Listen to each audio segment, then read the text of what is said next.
ये हिंदुइज्म के लिए ज़्यादा खतरनाक है आज, क्योंकि हिंदुइज्म को भी रीडिफाइन करने की कोशिश हो रही है, नए तरीके से देखने की कोशिश हो रही है, जो आमतौर से नहीं था। आप देखो, मैं तो हमेशा कहता हूँ कि हिंदू धर्म एक बहुत ही लूज रिलीजन था, जिसमें डूज एंड डोंट्स नहीं थे, और ये बहुत अच्छी चीज है सर। यही तो स्ट्रेंथ थी। भाई हिंदुइज्म खत्म क्यों नहीं हुआ? जहाँ इस्लाम जहाँ भी गया दुनिया में, वहां पर कोई दूसरा मजहब नहीं बचा। आप देखो ना, पूरा स्टडी करके देखो, अफ्रीका हो या एशिया के और कंट्रीज हो, जहाँ जहाँ इस्लाम गया है वहां पर मेजॉरिटी फिर इस्लामिक रिलीजन की रही। हिंदुस्तान में बावजूद इसके कि 600-700 साल मुसलमानों का शासन रहा, यहाँ पर मेजॉरिटी 80% आज भी हिंदू धर्म है। बिल्कुल। और बिपिन चंद्र पाल जो हमारे बड़े बड़े राष्ट्रवादी थे और हिंदू राष्ट्रवाद की बात करते थे उस समय, लाल बाल पाल जो तीन बात होती है ना, उसका हिस्सा है वो। उन्होंने लिखा, अपनी एक किताब है उनकी, नेशनैलिटी, बड़ी खूबसूरत सी किताब, छोटी सी, मैंने इस्तेमाल भी की अपने इसमें।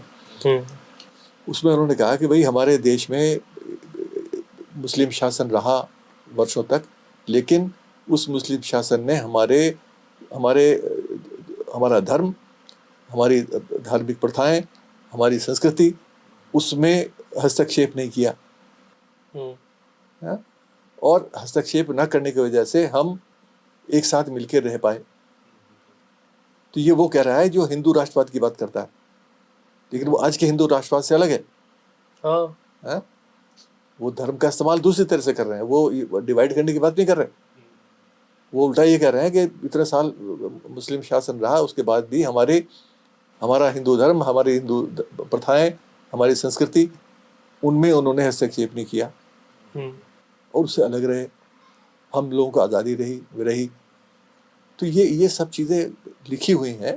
बाल गंगाधर तिलक ने खुद लिखा है, तिलक ने खुद लिखा है कि भाई एलियन कौन है, स्ट्रेंजर कौन है, बाहरी कौन है, उसकी डिफाइन 1916 के भाषण में वो कहते हैं कि एलियन जो है वो है जिसका इंटरेस्ट हमारे देश में ना हो, जो देश के लिए न लड़ रहा हो, जो देश के लिए न कमाता हो।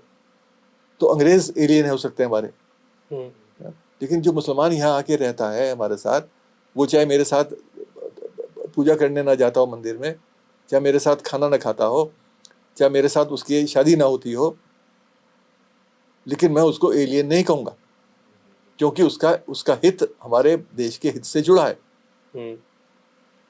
तो ये तो वो लोग कह गए जिनको आप